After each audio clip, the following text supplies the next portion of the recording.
Olá, boa tarde. Bom, muito obrigada, Raquel, de aceitar nosso convite e participar aqui. Acho que vai ser um ótimo encontro. A gente tem muito para aprender aqui contigo e com o trabalho que você vem desenvolvendo. Vou fazer uma breve apresentação sua aqui, né? Então, a Raquel Noronha, ela é designer e doutora em Ciências Sociais pela UERJ e professora da pós em Design na Universidade Federal do Maranhão. Coordena a UNIDA, que é o grupo de pesquisas narrativas em inovação, design e antropologia. E aqui ela está hoje aqui para contar para a gente um pouco do trabalho do laboratório e dos desenvolvimentos relacionados a essa pesquisa, envolvendo artesãs e muitas outras coisas. Então, Raquel, eu gostaria de te agradecer e pedir que você se apresente. Quando você quiser também, pode pedir aqui, eu compartilho o material para ti, tá bom? Certo, obrigada, Nathalie, primeiro pelo convite. É uma alegria estar aqui com vocês, né, fazendo parte desse programa do Design da PUC-Rio. É uma oportunidade a gente apresentar também as nossas pesquisas e o que a gente tem feito. E eu começo, então, por mim mesma, né, que eu acredito profundamente que trabalho, pesquisa e vida não são dissociados. Eu acho que um é consequência do outro. E o meu percurso, né, como designer e depois partindo para o campo das ciências sociais, especialmente antropologia, isso impacta, né, profundamente a forma como a gente pesquisa aqui no NIDA. E eu fiz um percurso justamente por questionar determinadas práticas no âmbito do design, e foi isso que acabou me levando, né, ao campo da antropologia, para pensar o campo do design por fora, né? E depois voltei para ele, fiquei muito assim na dúvida quando eu tinha terminado o doutorado em ciências sociais, se eu ia permanecer no campo do design, se eu ia migrar de vez para antropologia. Eu ainda fiquei bastante tempo ali nesse entre-lugar, mas eu entendi que o meu lugar era no campo do design propriamente, que essa, essa variação de sair para antropologia foi fundamental para entender determinados processos. Vou te pedir então para compartilhar a tela, eu vou falar um pouquinho do NIDA especificamente.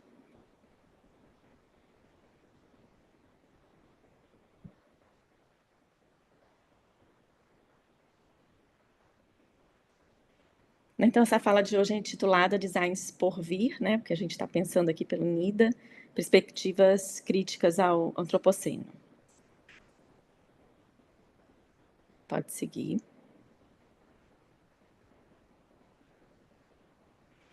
Então, falando primeiro sobre o NIDA, né? Ele é um grupo de pesquisa vinculado ao Departamento de Desenho e Tecnologia da UFMA e ao programa de pós-graduação em Design. A minha jornada como pesquisadora não começa com o NIDA propriamente, mas desde 2009, um projeto de extensão intitulado Iconografias do Maranhão.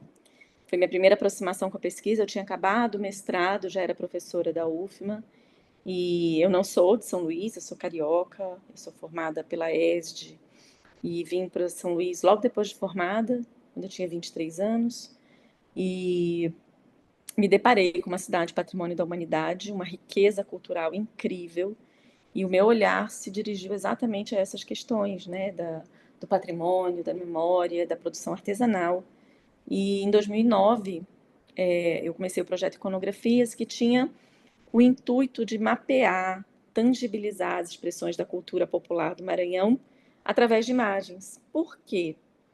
Eu me aproximei da produção artesanal logo que eu cheguei, dos grupos, né, de cultura tradicional, grupos de bumba meu boi, de tambor de crioula, as casas religiosas de matriz africana com toda a sua produção cultural, os grupos tradicionais do carnaval, do bumba meu boi. Então, tudo isso me levou a essa produção artesanal desses grupos, né?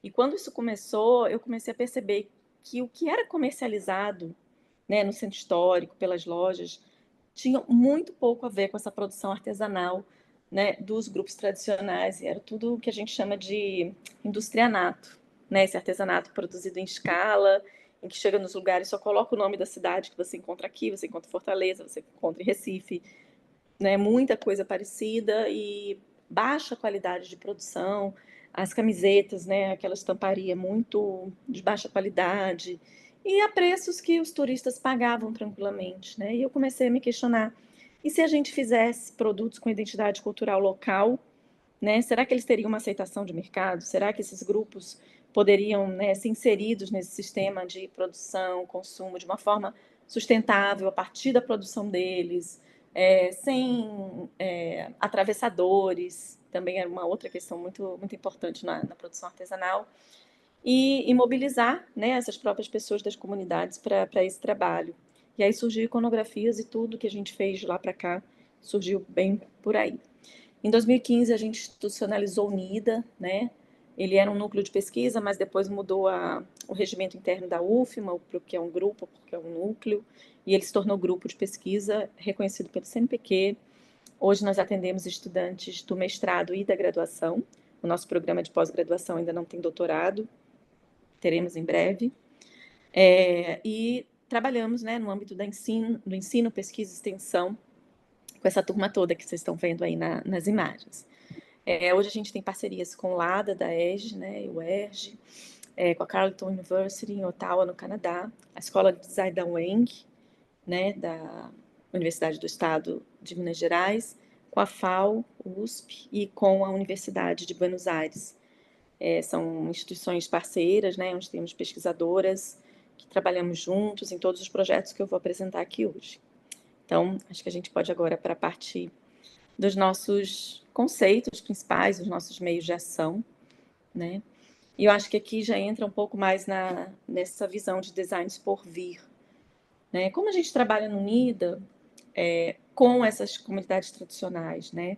Primeiro a partir da noção de co-pesquisadores, co-pesquisadoras, né? Trazendo para o mesmo nível, né? Pesquisadores do âmbito acadêmico, pesquisadores do âmbito tácito, né? Do conhecimento tradicional, do notório saber.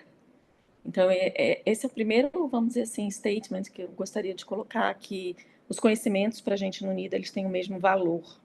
Então, eu acho que essa é um ponto de partida para a gente pensar justamente essa regeneração, né? Não dá para viver em um planeta em que haja hierarquia de conhecimentos, em que haja formas de pensar, de saber, de fazer que sejam mais importantes do que outras, né? Então, é um princípio, vamos dizer assim, que supera uma ideia de universalidade.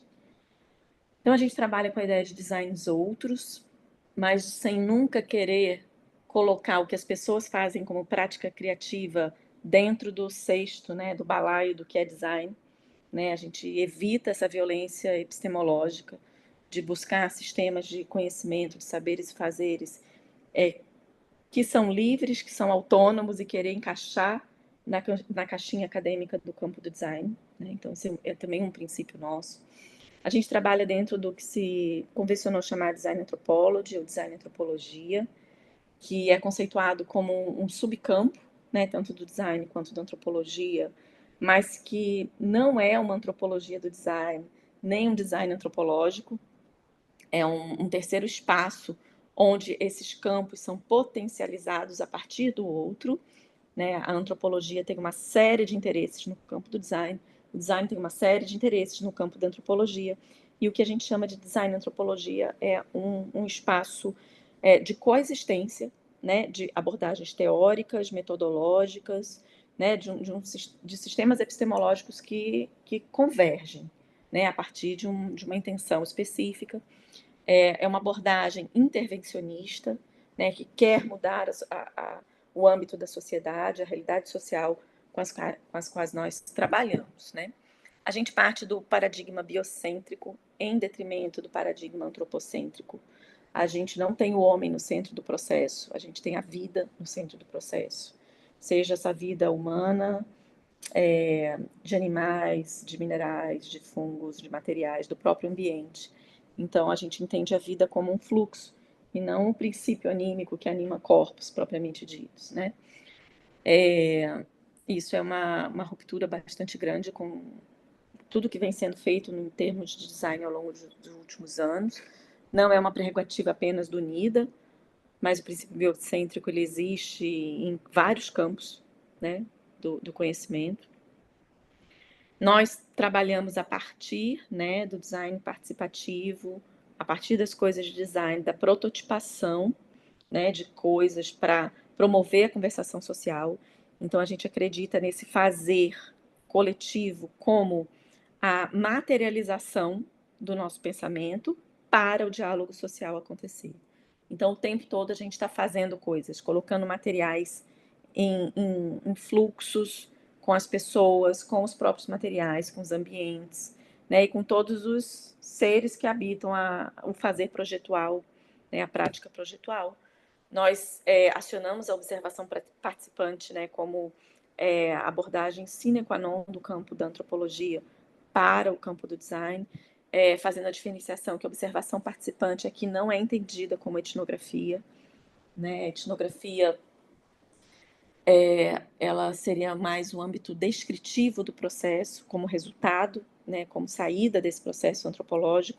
A observação participante, ela pressupõe o fazer coisas juntos, o vivenciar, experimentar, experienciar, né, a partir de uma relacionalidade radical, né, e a partir de ser e estar no campo com as pessoas a partir da atencionalidade, entendendo o que elas nos dizem, escutando, dizendo o que a gente pensa e chegando a espaços possíveis.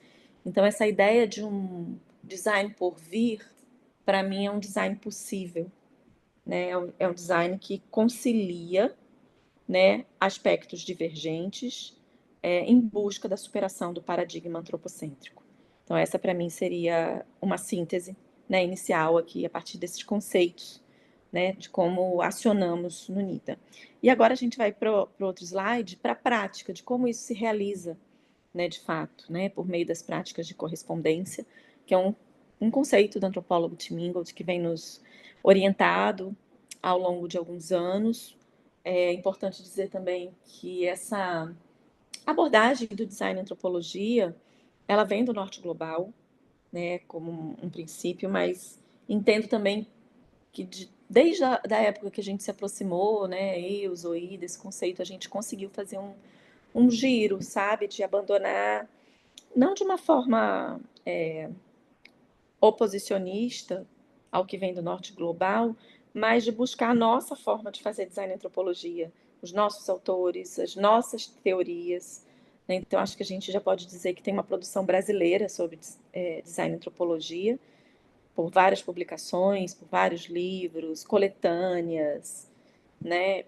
E já dissertações, teses que versam sobre esse tema com uma abordagem teórica brasileira, latino-americana, né, de forma mais ampla, que consolida, né, um pensamento que traz elementos que não são vistos no design e antropologia do norte global, principalmente as questões de poder, que não são claras e não são específicas, porque se vive numa sociedade de bem-estar social, ainda que com muitas ressalvas, no norte global.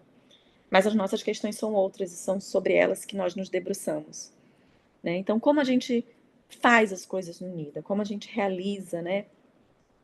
A partir de trocas, né, debates teóricos, seminários, reuniões de estudo, a gente estuda bastante, a gente lê, a gente discute a teoria crítica sobre o que a gente está pesquisando. Anualmente a gente tem um seminário no NIDA. Ano passado foi o tema Narrativas Outras. No tema anterior foi a questão colonial contra colonial, né? Sempre inspirado numa literatura específica.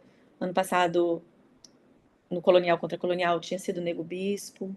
Ano passado foram leituras sobre narrativas, né? Uma questão que está muito em voga nas nossas pesquisas nesse momento. A gente tem 2 ou 3 dissertações em andamento sobre esse tema das narrativas no campo do design, que supera a ideia de storytelling, né? Que vem de uma abordagem mais do design de serviço, mas a gente traz narrativa como forma de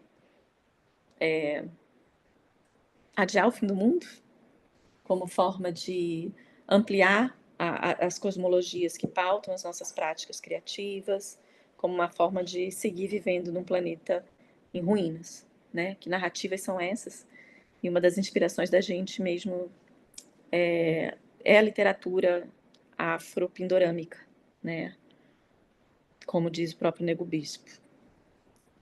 Então, depois, né, desse embasamento, a partir das trocas teóricas, a gente vai para uma negociação mesmo em campo, o que a gente faz com os grupos com os quais a gente trabalha, como a gente pauta as nossas necessidades de pesquisa e as dos grupos, isso tudo por meio, né, de um design, por meio da antropologia, a pesquisa e a extensão.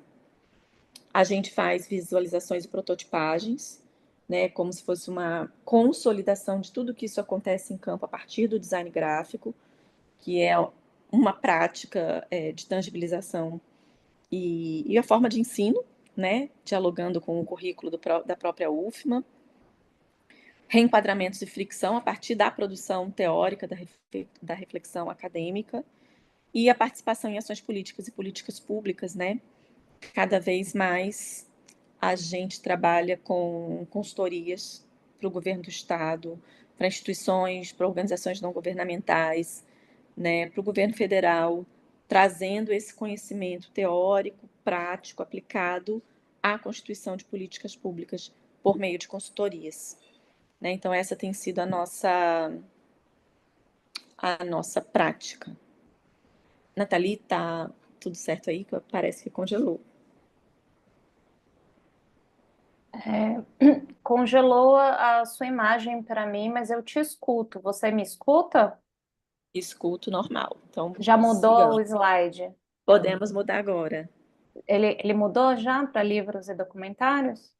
Não, mas eu posso acompanhar Hum, pelo meu. Pode voltar para ele, pode deixar no livros e documentários. Então, isso daí é uma amostra, né, da nossa produção ao longo desses anos, primeiro com a série Iconografias do Maranhão, né, que rendeu alguns livros, sempre pautados nesse processo de mapeamento, entendimento de quais são os símbolos culturais de importância para determinados grupos e como eles podem ser tangibilizados para a sociedade de uma forma mais ampla, para o design de uma forma específica, né, de como essas comunidades elas podem pensar, né, as suas próprias práticas de cultura material, né, como uma forma mesmo de expressão e de geração de renda.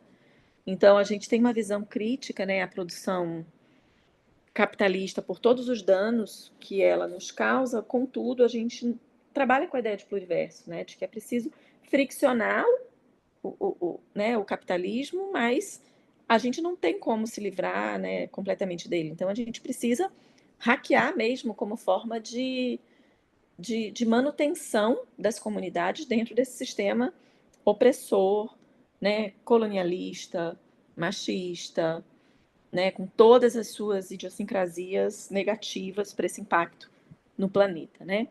E a gente também já produziu 2 documentários que são resultados de projetos de pesquisa e que reforçam, né, as nossas práticas metodológicas horizontalizadas com essas comunidades. Então, essa é uma forma também de expressar, né, os resultados das nossas pesquisas, os documentários. Podemos ir para o próximo.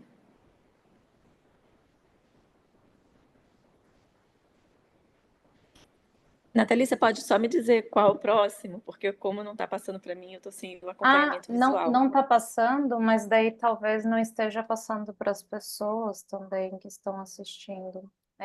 Sim, Eu vou descompartilhar e compartilhar de novo, só um minuto. tá bom. Não, tá compartilhando sim, eu tô vendo aqui. Ah, não tá passando. Você fechou sua câmera?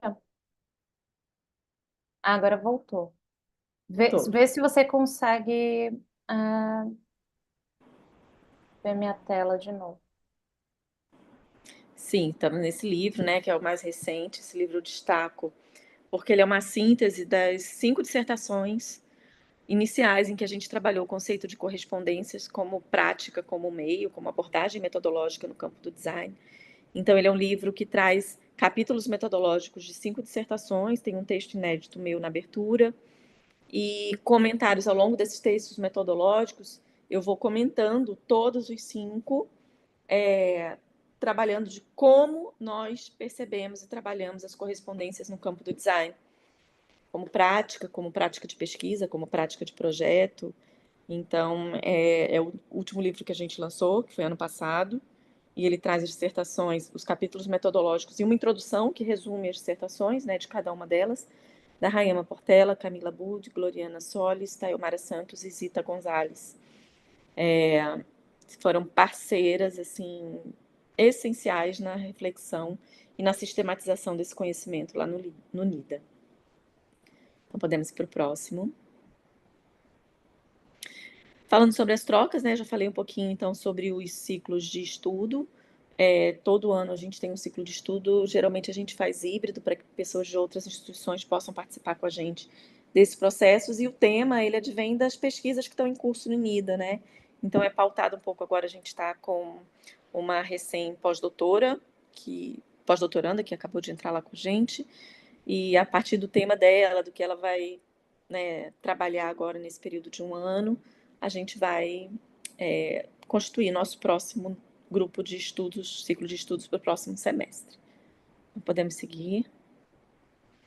As trocas externas, né, que a gente tem trabalhado bastante nessa divulgação científica, com palestras, seminários externos no Brasil, fora do Brasil, pautando essas questões que a gente vem trabalhando, especialmente as questões de design de gênero, design para uma sustentabilidade ampliada, design com comunidades tradicionais, os conceitos, né, da antropologia para o que é o étnico, o gênero, né, a própria superação do paradigma antropocêntrico, de como a gente vem pensando isso no campo do design, e a gente vem divulgando, né, já fazendo aqui nossa divulgação do evento do SDS, que vai acontecer em 2025 aqui na UFMA, e que a gente vai poder trabalhar essas questões, né, compartilhando com vocês o que a gente tem feito aqui presencialmente.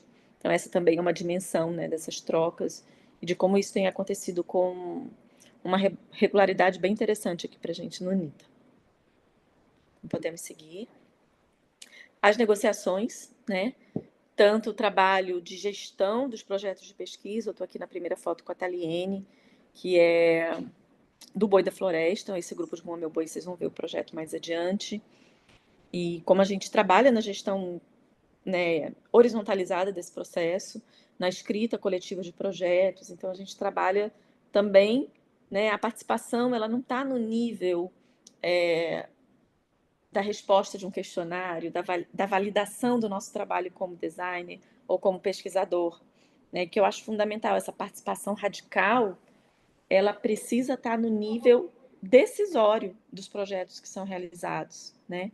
No nível da avaliação, da construção e da concepção dos projetos, da avaliação, da prestação de contas, do uso dos recursos, né? Isso é participação e na abertura do processo criativo, porque o que eu vejo muito dos processos que se dizem participativos, Nathalie, é que as pessoas validam as práticas de design com as pessoas. As pessoas entrevistam, coletam dados, mas o processo criativo ainda acontece no âmbito do design. E é isso que a gente está trazendo como participação radical, né? A relacionalidade radical, participação radical. Participação radical é um conceito do Arthur Escobar, né? E a gente tem entrado bastante aí nessa seara, que é compartilhar todo o processo da pesquisa em design.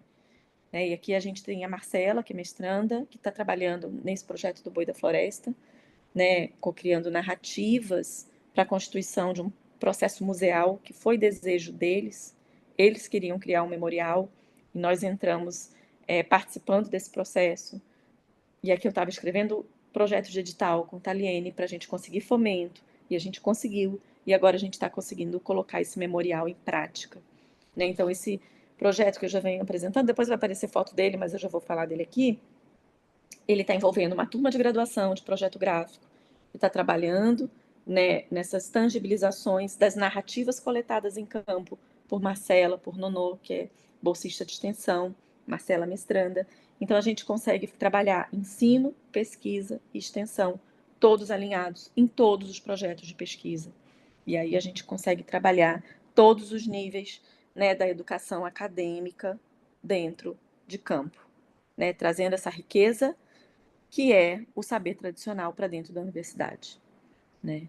E muito menos levar o conhecimento da universidade para o campo, né? Esse processo ele tem sido bastante invertido, Acho que a gente aprende mais do que ensina nesses processos, né? Então, o saber da oralidade, o saber dos mestres, o saber, né, das pessoas idosas, dos grupos tradicionais, ele tem sido tangibilizado nesses processos de design, né? A gente tem utilizado nesse processo do Boi da Floresta também a inteligência artificial generativa, porque há imagens, há narrativas que só são orais e que não existem imagens para dar suporte.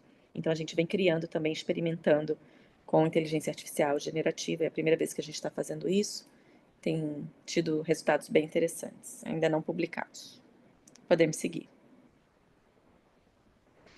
As prototipagens, né, o tempo todo a gente está usando o próprio material que as pessoas trabalham para gerar a discussão, para gerar sistematizações, aqui o caso do crochê da fibra de buriti, e isso vai ao mesmo tempo ajudando a gente a mapear território, a construir um entendimento sobre que território é esse, as interações com parques nacionais, estradas, APAs, áreas de conservação ambiental, tudo isso tem influência na dinâmica dessas comunidades tradicionais, na extração das suas matérias-primas, no acesso ao rio, no acesso ao mar, segurança alimentar. Então, tudo isso tem que constar num processo de design que se entenda como sustentável, se entenda como comprometido com, né, com as pautas dessas comunidades. Então, a prototipação ela acontece nesse sentido de entender, de mapear, de promover a comunicação, não só dentro do projeto de pesquisa, mas sobre o projeto de pesquisa para o âmbito da sociedade.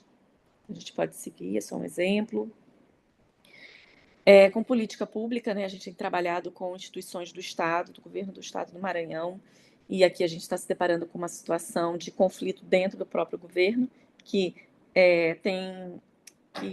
fez um processo de cessão de um prédio histórico para um grupo de 72 grupos produtivos reunidos no CRESOL, né, que é o Centro de Referência de Economia Solidária do Maranhão, e agora expropriou esse grupo, né, essa instituição, que é o CRESOL, para dar a Casa do Maranhão, que é um prédio histórico enorme, para um grupo português construir um hotel.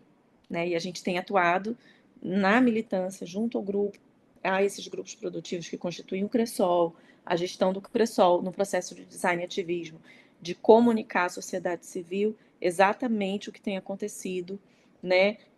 Promovendo uma narrativa, uma contranarrativa para a narrativa oficial do governo, né? Que é a de geração de trabalho e renda, de qualificação do centro histórico, por meio do investimento privado.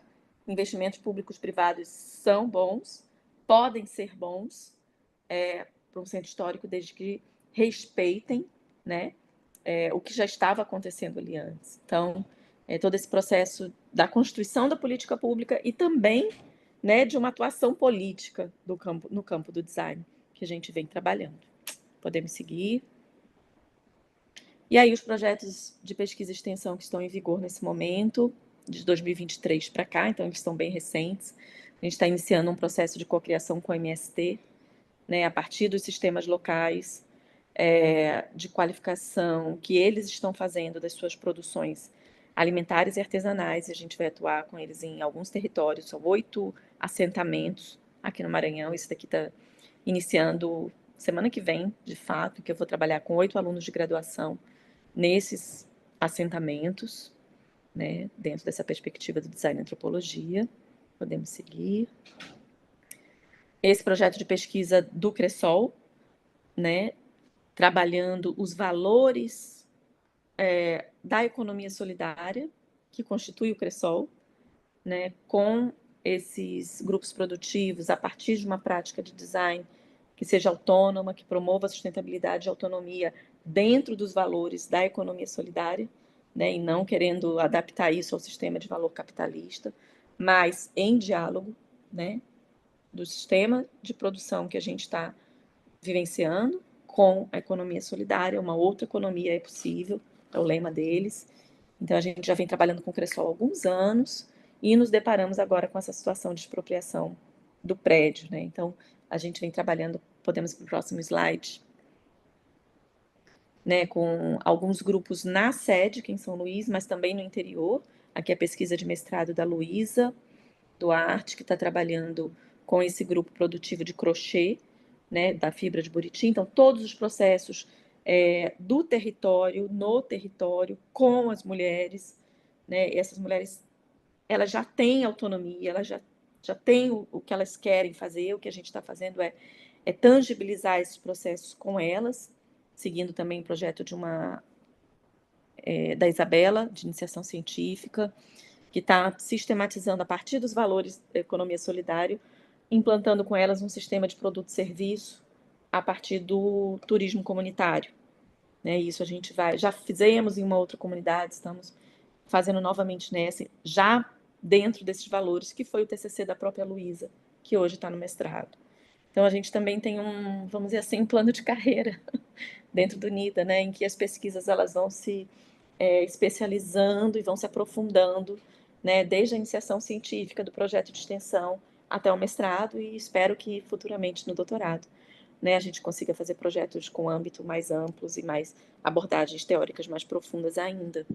Então, a gente também tem esse cuidado, né, de pegar um estudante que está começando, de ir formando, de levando até o mestrado, e isso tem acontecido de uma forma muito produtiva. Estou muito feliz com esses resultados. O próximo, que é o do Boi da Floresta, que eu falei para vocês, a gente está fazendo um memorial, partindo deles, partindo da iniciativa deles, e a gente começou por essa produção com a identidade visual do boi, né, a partir de ícones mapeados na comunidade, com a comunidade, trabalhando os processos de encadernação, serigrafia, para a produção.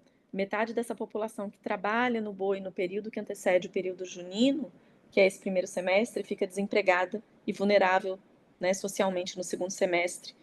Vão para subempregos, tem o tráfico ali do lado, dentro da comunidade.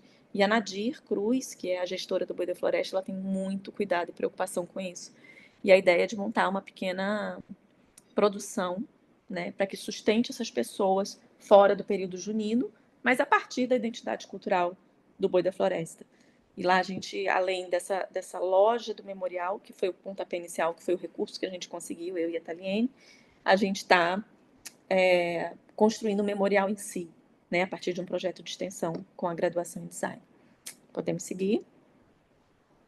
Aí já algumas experiências de o anterior. Essas experiências, né, de narrativa, de produção de acervo, de tratamento de imagem. Aí o mestre Apolônio jovem, ele já faleceu, ele aí era jovem, poucas imagens a gente tem, então a gente tem trabalhado com inteligência artificial nesse sentido de gerar imagens, imaginários a partir da memória oral dos idosos, dos mestres desse Bumba Meu Boi. Podemos para o próximo. Esse é o projeto interinstitucional que a gente aprovou ano passado, ele vai começar esse ano, aprovado no edital da CAPES, que é a questão de gênero, né, de políticas públicas, cocriação de políticas públicas de gênero dentro dessas universidades que são parceiras nesse processo, nesse projeto que foi aprovado no edital do CNPq, a UFMA, a USP, a UFPE, a Universidade de Buenos Aires e a Universidade Federal do ABC Paulista, em que a gente vai mapear e co-criar, né, a partir, né, de processos de design participativo nos campos, né, dessas instituições, políticas públicas de gênero, políticas públicas institucionais de gênero com as estudantes por meio do design participativo. Esse daí está começando agora também, vamos começar no segundo semestre, também bastante coisa aí para pensar sobre essas hierarquias, sobre o espaço da universidade, sobre acessibilidade, sobre segurança, sobre quem pode estar em determinados espaços ou não dentro das instituições. Então, o último slide é só um agradecimento, deixando aí nos nossos dados, rede social do Instagram, o e-mail. Em breve a gente está com o nosso site também, nidaufma.com.br. É isso, Nathalie, que eu tinha para apresentar para vocês. Muito bacana, muito legal mesmo, Raquel. Acho que tem aqui exemplos de projetos assim belíssimos que ilustram muito desse olhar, né, da sustentabilidade regenerativa, desse olhar da regeneração a partir de um outro lugar, né? Então, eu vi que você mencionou alguns autores com o qual eu trabalho também, por exemplo, Escobar, né? E também eu percebi assim muito de um trabalho que ele está nessa intersecção das relações sociais, mas também do território físico mesmo, né? Quando a gente fala de uma perspectiva ecológica, ecossistêmica, de considerar todas essas dimensões, né? Dos ambientes físicos, dos seres que são não humanos, né? E também esse aspecto cultural, que eu acho muito interessante, de agenciamento político, artístico, né? Que tem um caráter, assim, bem diferencial, né? Quando a gente olha para uma sustentabilidade, para um discurso da sustentabilidade que foi sendo cooptada, né? Pelos sistemas hegemônicos e, de certa forma, simplificadas ao máximo, ou então como que toda essa riqueza de dimensões colocadas como subservientes à lente econômica, né, dentro de um pensamento hegemônico, né, tradicional. Então, assim, acho que esse trabalho é super legal. Eu queria, é, eu tenho várias perguntas para você, não vai dar tempo de fazer todas, mas eu queria entender esse trabalho entre os designers especialistas, né, que são esses que estão dentro da universidade, se formando, pesquisando. Como que se dá essa relação? Como que essas relações elas nascem? Certa forma, com a comunidade e desses espaços, esses territórios de onde surgem as proposições, os projetos, né? E eu queria entender um pouco mais, assim, como essas pessoas se inserem e, principalmente, como se dá essa relação até num aspecto, de comunicação e linguagem, né? Porque as pessoas, às vezes, que estão no âmbito mais acadêmico, talvez tenham um referencial teórico, termos, conceitos, que às vezes não são acessíveis ou são muito diferentes ali do saber que você disse, né? Não é para ter uma hierarquia, né? São apenas lentes distintas.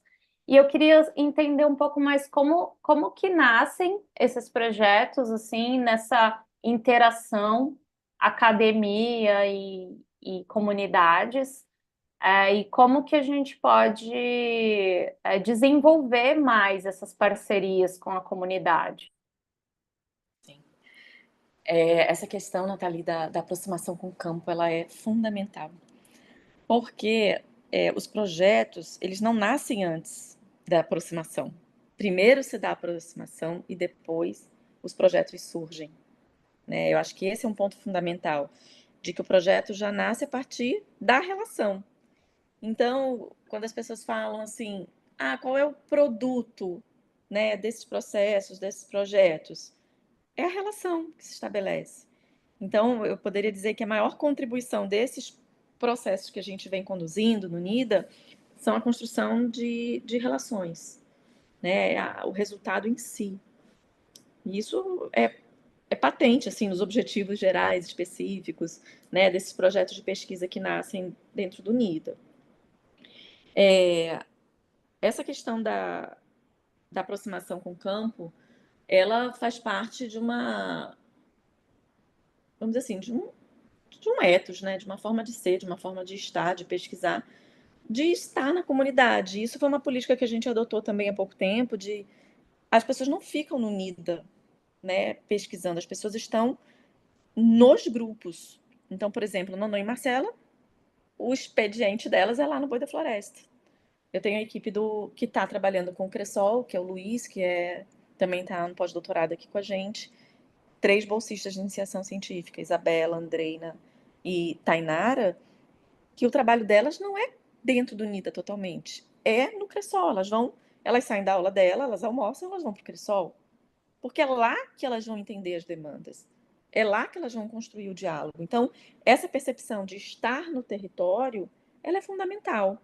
Quando o campo é mais longe, né, a gente tem menos possibilidade de fazer isso. Por exemplo, agora nos assentamentos do MST, eu vou até os lugares com os alunos, eu vou permanecer alguns dias, eu vou voltar, mas a gente não vai conseguir ter uma permanência de longo prazo.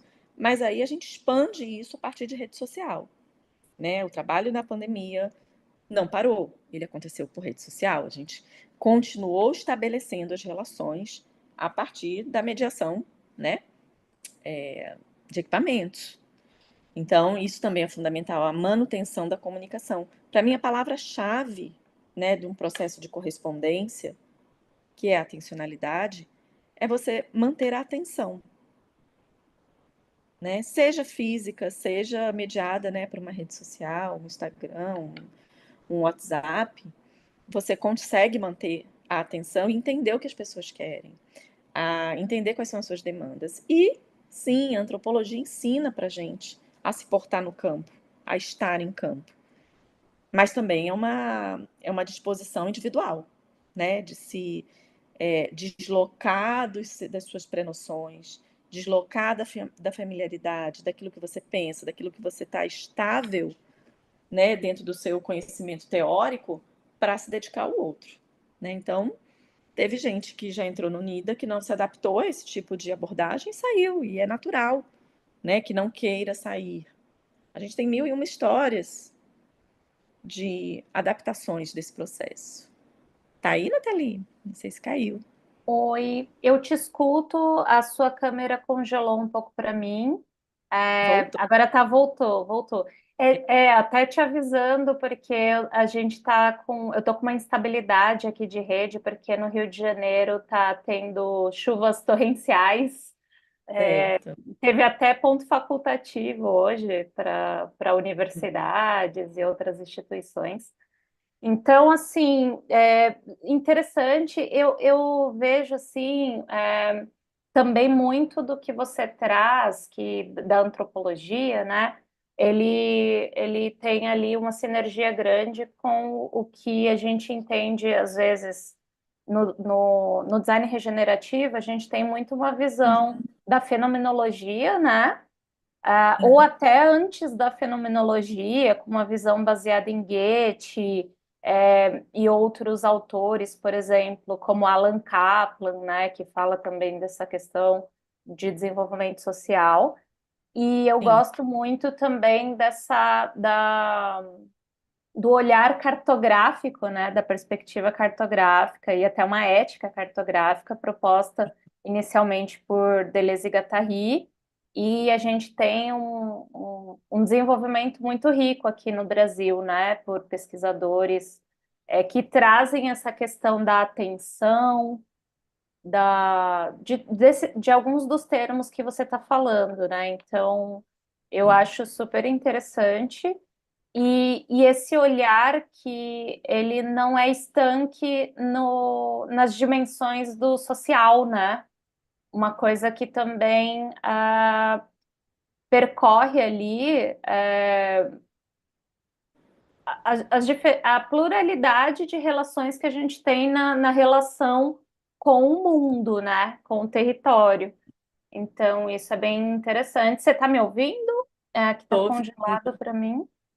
tô ouvindo, sim. Eu não tô te vendo, mas eu tô ouvindo. Ah, você não É, está me vendo.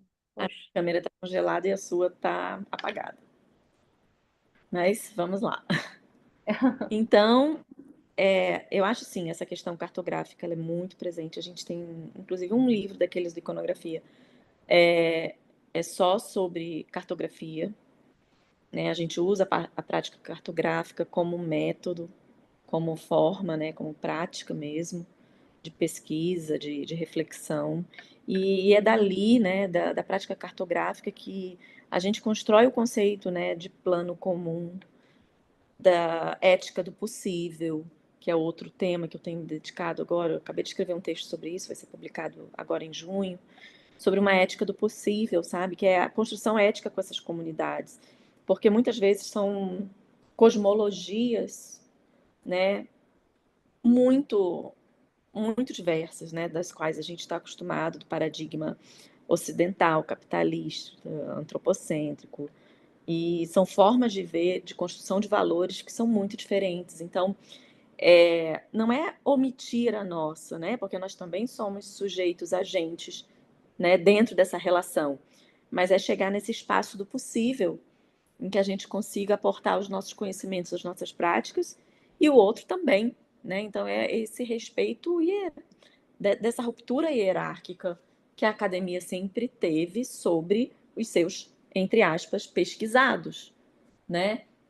Então, essa construção do comportamento, ela faz parte do nosso aprendizado cotidiano dentro do NIDA, né? Semana que vem, por exemplo, para esse projeto do MST, eu estou trazendo alunos que não são do NIDA.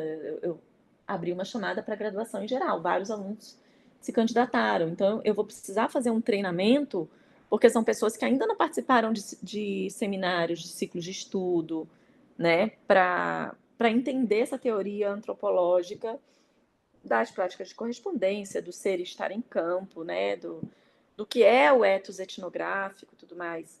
Mas eles vão ser treinados, pelo menos, a não ter atitudes coloniais no campo de pesquisa, né? No campo de extensão. Então, é formação o tempo todo, sabe? E às vezes eu falo, gente, eu tô cansando, porque a gente tem um mestrado, né? É um ciclo muito pequeno, só de 2 anos, e aí o tempo todo a gente às vezes tem que repetir todo o processo de formação, né? Porque é uma rotatividade, apesar das pessoas permanecerem à graduação, mestrado, e eu cultivo muito isso, né? Que não haja muita troca. Eu gosto de ter bolsistas de longo prazo, de repetir a bolsa na graduação e depois de entrar no mestrado continuar com bolsa, para a gente justamente ter uma formação mais longa e mais continuada, né? Até questionando um pouco, né? A questão do tempo no processo de aprendizagem, o tempo da academia, o tempo das comunidades, que isso é fundamental, né? De se questionar para fazer o que a gente faz aqui. Perfeito, Raquel. Você pode fechar sua câmera e abrir de novo para a gente ver se resolve? Porque eu olhei aqui, a minha está aparecendo, mas a sua não. Daí eu espero que o seu áudio esteja funcionando, até se alguém puder colocar no chat aí, se está conseguindo ouvir a professora Raquel. Você fechou e tentou abrir de novo e não foi? Raquel?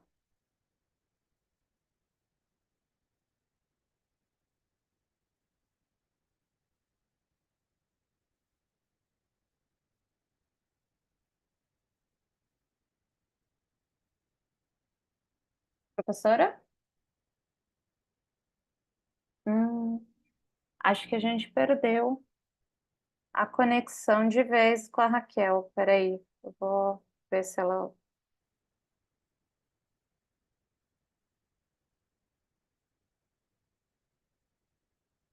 Vamos ver, dar mais um segundinho para ver se ela consegue retornar.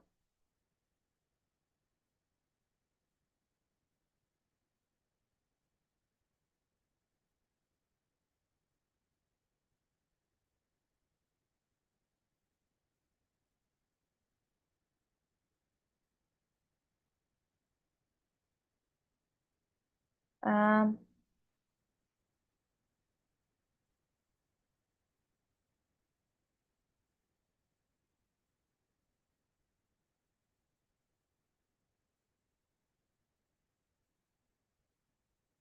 oi, Raquel.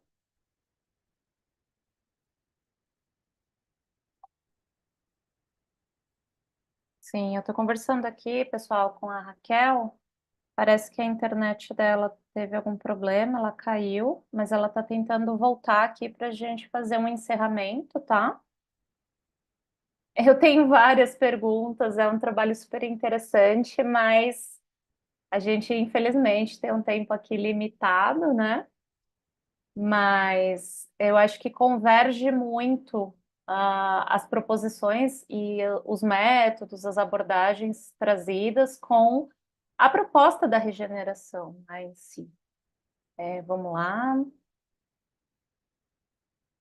acho que agora vai. Oi, Pronto, Raquel. Oi, te voltou. escuto. Ah, que Uma... ótimo, que bom. Pronto.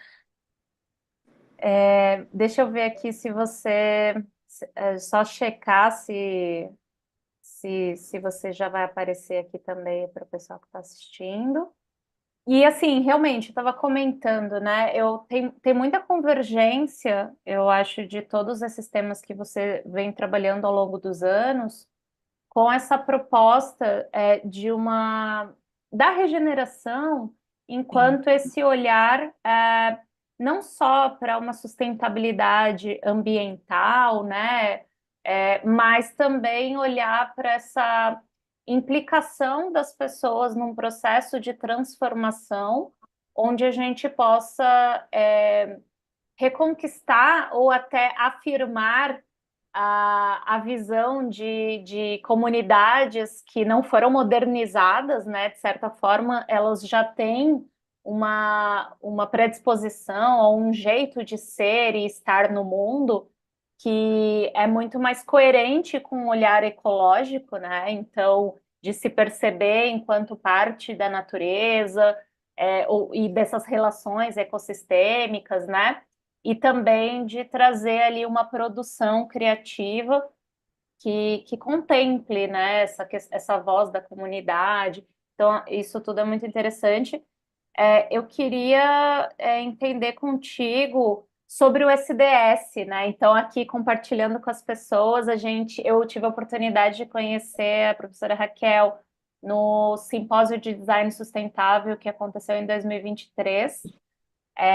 A gente teve uma trilha sobre futuros regenerativos, né, que faz parte de uma proposição do Lab Ecotopias, de uma proposta que a gente traz como Sonhares, né, que é essa visão de trazer para discussão outros jeitos de pensar e estar no mundo. E daí, assim, a gente vai ter o SDS, então, em 2025, que vocês estão coordenando, né, organizando, e daí eu queria te ouvir um pouco falar sobre o SDS assim, essa própria transformação que talvez venha acontecendo com as iniciativas, né, com as pesquisas e com as próprias relações das pessoas que constituem ali essa comunidade do SDS, né? Sim, eu acho que é uma oportunidade, sabe, Nathalie, para pensarmos, assim, a própria, né, muitos autores desses que nós temos trabalhado, né, especialmente os de abordagem decolonial, ou a própria crítica da decolonialidade, sobre os processos de cooptação, né? Eu acho que a categoria sustentabilidade é uma categoria extremamente cooptada, né, e operacionalizada em prol de um discurso neoliberal, né? Então, essa é uma questão. E o design, ele tanto pode ser um meio de superação dessa cooptação, como um meio de reforço. E eu vejo que essa cooptação tem sido muito reforçada pelo campo do design. Então, é aquilo que eu costumo, né, falar que quando a gente está se reunindo, debatendo, estudando, existe muita sustentabilidade para inglês ver, né? Muito greenwashing, muita, né? E a própria academia reforça isso na reprodução de métodos, de abordagens que replicam processos de insustentabilidade como se fossem sustentáveis. Então, acho que um passo importante que a gente precisa dar na nossa comunidade é justamente essa crítica ao processo de replicação de métodos, de processos, de usos de materiais que reforçam o sistema, né, e abordagem neoliberal, reforçando o capitalismo. Acho que temos muito o que aprender com as comunidades tradicionais sobre meios de trocas, relações, produção, circulação e consumo, né, para além do paradigma capitalista, para além do antropoceno. E eu acho que aí está o cerne desse conceito do design por vir.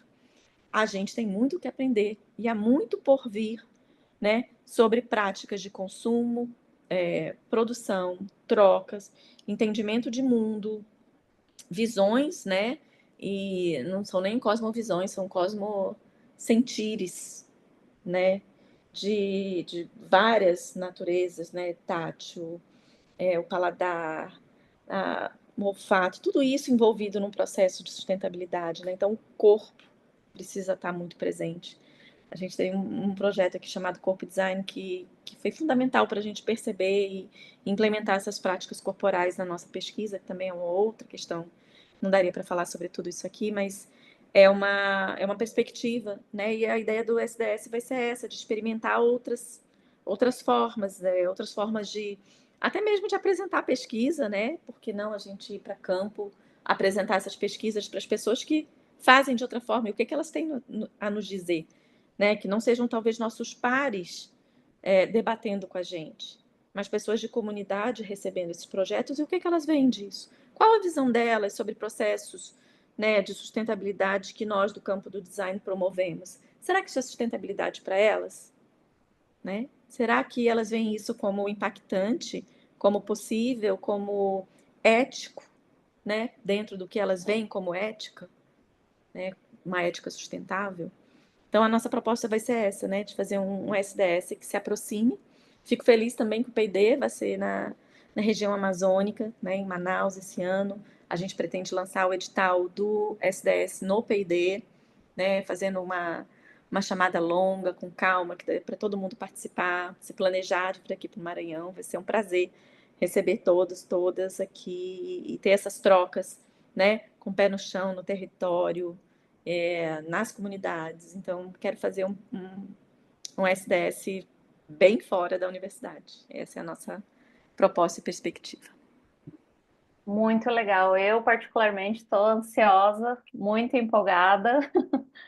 Ótimo saber que a chamada vai ser bem antecipada. Inclusive, a gente está com a submissão aberta, né, com chamadas para o ENSUS, né, Encontro de Sustentabilidade, que vai acontecer em Minas Gerais esse ano, né? Então, para os Vou estar pesquisadores lá. ainda. Ah, ótimo, então.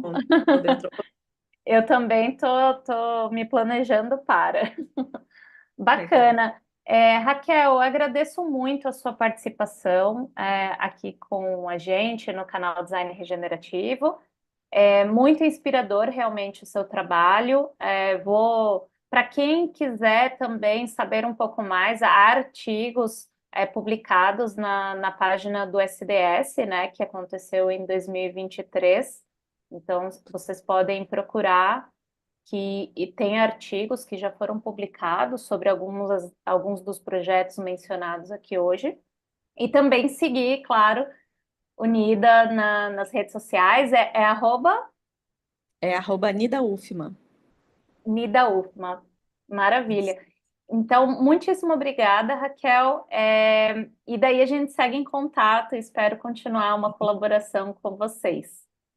Muito obrigada, Nathalie, pelo convite. Foi um prazer. Espero que as intercorrências aqui da comunicação não atrapalhem aí o entendimento. Muito obrigada pelo convite.